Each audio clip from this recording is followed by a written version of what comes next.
छा नालो आहे तव्हांजो? मंजूर अहमद। किथे वेठा आहियो? असां वेठा तो दाद लगारी में आहियूं। मुंहिंजी जॻह इन टाइम दाद लगारी ऐं हीअ जेको मुंहिंजो अबाणो कोट आहे पंहिंजो कोट गुलाम हैदर लगारी। अच्छा हाफ़िज़ मंजूर, छा थियो आहे तव्हांखे? तव्हांजे मथे ते ज़ख़्म आहिनि? साईं मुंहिंजा सौट आहिनि जेका मुंहिंजी पंहिंजी उते जॻह आहे जेकी शुरू खां वठी असां जुदा हुयासीं। 50 साल खां बि मथे थी विया आहिनि। इहा जॻह असांजी हुई। उते जेका बि आहिनि मुंहिंजा लगारी किथे जॻह आहे उहा तव्हांजी? गुलाम इस्लाम खान जी जेकी मस्जिद आहे उन सां गॾु, अॼु इस्लाम खान जी जेकी मस्जिद आहे उन सां गॾु असांजी जॻह आहे। हीअ रोड जी जेका मुंहिंजे सोटनि जी जॻह आहे उहा रोड जे उल्हाए पासे को आहे। हीअ असांजी जेकी आहे उभारे पासे को आहे, विच में रोड आहे ऐं 50 साल खां बि मथे थी विया आहिनि। इहा असांजी जुदा आहे जॻह। शुरू खां बि वठी असांजो मुंहिंजो वालिद साहिबु जुदा हुयो। इहा जॻह मुंहिंजे वालिद साहिबु हुई। जहिड़ो बि थियो पहिरें जेको आहे हाजी इस्लाम खान मरूम हुयो ऐं उन में जेको इमाम जलाल हुयो उन खे असां ई हुयासीं। उहे अची करे बंदि रखियो जेको जहिड़ो छाते थियो आहे ऐं तव्हांजे जेके सोट हुनजा नाला छा आहे?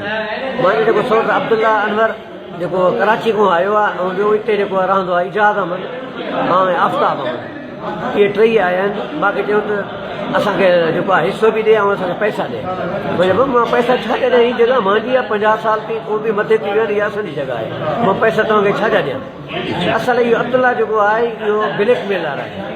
जिते करे माण्हुनि खे ब्लैकमेलिंग करे, इज़तदार माण्हुनि खे ब्लैकमेलिंग करे पैसा वठे थो।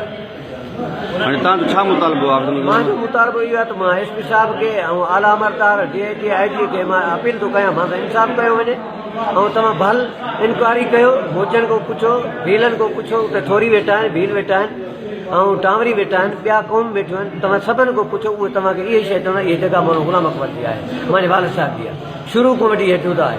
ऐं हीअ अची करे मां त इहो ज़ुल्म कयो। मां इंसाफ़ जे लाइ आला अमर न त मां दाद लगारी थाणे ते इतला कयो आहे? दाद लगारी ते मां वियो आहे। NC कटी आहे। मूंखे जॾहिं उन्हनि छिड़ा आहियूं त मां बेहोश थी वियो। पोइ मूंखे पंहिंजा हिननि जा पुट आहिनि उहे खणी करे ॿिया उतां जा मुंहिंजे ॻोठ जा मूंखे खणी करे थाणे ते आयो। मां उतां लेटर वठी करे उते NC कटाए करे मां हिते आयो आहियां। हीअ मूंखे दिमाग़ में धक आहिनि।